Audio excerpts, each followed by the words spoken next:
Hello student, সকল ছাত্রছাত্রীদের পাঠশালা বাংলা চ্যানেলের তরফ থেকে স্বাগত জানাই। আজকে তোমাদের জন্য ভিডিও নিয়ে এসেছি। এই ভিডিওটি কিন্তু আরোহ যুক্তি কাকে বলে ও আরোহ যুক্তির বৈশিষ্ট্য সম্পর্কে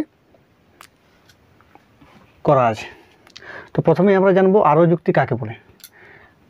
যে যুক্তিতে একাধিক যুক্তিবাক্যের উপর নির্ভর করে প্রকৃতির একরূপতা ও কার্যকারণ নিয়মের সাহায্যে পর্যবেক্ষণ ও পরীক্ষণের মাধ্যমে সিদ্ধান্তের সামান্য সংশ্লেষক বচন প্রতিষ্ঠা করা হয় তাকে আরোহ যুক্তি বলে। অর্থাৎ যে যুক্তিবাক্যে একাধিক যুক্তিবাক্যের উপর নির্ভর করে। আমরা যখন অবরোহ যুক্তি পড়েছিলাম, অবরোহ যুক্তিতে কী ছিল? এক বা একাধিক যুক্তিবাক্য থেকে সিদ্ধান্ত নিশ্চিত হতেছিল। অবরোহ যুক্তির ক্ষেত্রে একটি যুক্তিবাক্য থেকে সিদ্ধান্ত আমাদের হতেছিল এবং দুটি যুক্তিবাক্য থেকে আমাদের কিন্তু সিদ্ধান্ত নিশ্চিত হতেছিল এবং অনিবার্যভাবে নিশ্চিত হচ্ছিল। কিন্তু আরোহ যুক্তির ক্ষেত্রে কী হচ্ছে? আরোহ যুক্তির ক্ষেত্রে কিন্তু আমাদের যে হেতু বাক্যগুলি আছে, হেতু বাক্যগুলি কিন্তু আমাদের এখানে একটির বেশি বা দুটির বেশি। যেমন এখানে আমাদের যে উদাহরণটি দেওয়া আছে, রাম নামে মানুষটি মরণশীল, এটা হচ্ছে প্রথম যুক্তিবাক্য। দ্বিতীয় যুক্তিবাক্যে কী আছে? শ্যাম নামে মানুষটি মরণশীল, এটা হচ্ছে দ্বিতীয় যুক্তিবাক্য। তারপর আছে যদু নামে মানুষটি মরণশীল, তৃতীয় যুক্তিবাক্য। তাহলে আমাদের এখানে কি সিদ্ধান্ত কী হয়েছে? সকল মানুষ হয় মরণশীল। আমাদের এখানে যদি উদাহরণ দেখা যায় যে হেতু বাক্যের সংখ্যা কিন্তু একাধিক আছে, একটির থেকে বেশি, অর্থাৎ তিনটি মাত্র যুক্তিবাক্য থেকে আমাদের এখানে তিনটির থেকে বেশি যুক্তিবাক্য থেকে কিন্তু আমাদের সিদ্ধান্ত নিশ্চিত হয়, তাকে আমরা আরোহ যুক্তি বলি। অবরোহ যুক্তিতে যেমন এক বা একাধিক যুক্তিবাক্য থেকে সিদ্ধান্ত নিশ্চিত ছিল, আরোহ যুক্তির ক্ষেত্রে সেটা আমাদের তিনটি হতে পারে, চারটি হতে পারে বা পাঁচটি হতে পারে। অনেকগুলি হেতু বাক্য থেকে কিন্তু সিদ্ধান্ত আমাদের নিশ্চিত হয় এবং কার্যকারণ নিয়মের সাহায্যে পর্যবেক্ষণ ও পরীক্ষণের মাধ্যমে সিদ্ধান্ত সামান্য সংশ্লেষক বচনে প্রতিষ্ঠা করা হয় এবং যে সিদ্ধান্তটি আছে সেটি সামান্য সংশ্লেষক বচনে প্রতিষ্ঠা করা হয়, তাকে আমরা আরোহ যুক্তি বলি। এরপর আমরা জানব আরোহ যুক্তির বৈশিষ্ট্য সম্পর্কে। আরোহ যুক্তির কিন্তু অনেকগুলি বৈশিষ্ট্য আছে।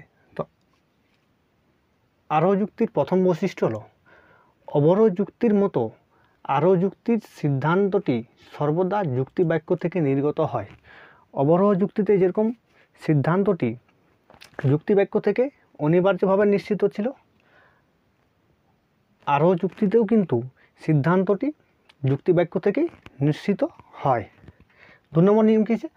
2 নম্বর নিয়ম হচ্ছে আরোহ যুক্তির সিদ্ধান্তটি সবসময় একাধিক যুক্তিবাক্য থেকে নিশ্চিত হয়। আমাদের অবরোহ যুক্তির ক্ষেত্রে কী ছিল? যে আমাদের যুক্তিবাক্যর যে সিদ্ধান্তটি কিন্তু একটি অথবা দুটি যুক্তিবাক্য থেকে সিদ্ধান্ত নিশ্চিত হতেছিল।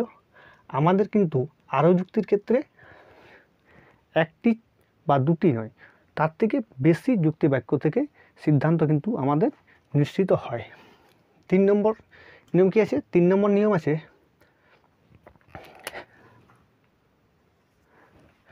আরোহ যুক্তির সিদ্ধান্তটি যুক্তিবাক্য থেকে নিশ্চিত হয় ঠিকই, কিন্তু তা কখনো অনিবার্যভাবে হয় না।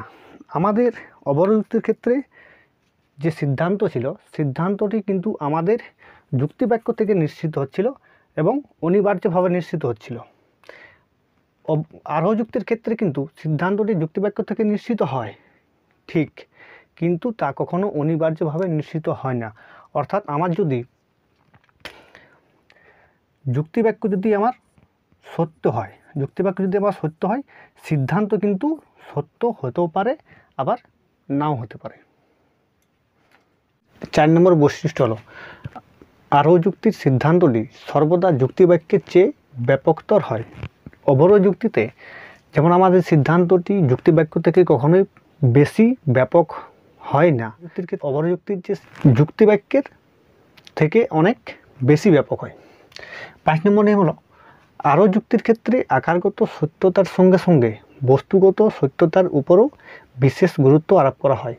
আরোহ যুক্তির ক্ষেত্রে আমাদের যে যুক্তির আকারগত সত্যতা আছে, তার সাথে সাথে কিন্তু বস্তুগত যে সত্যতা তার উপরেও কিন্তু বিশেষ গুরুত্ব দেওয়া হয়। 6 নম্বর বৈশিষ্ট্য হচ্ছে আরও যুক্তির মূল উদ্দেশ্য হলো বস্তুগত সত্য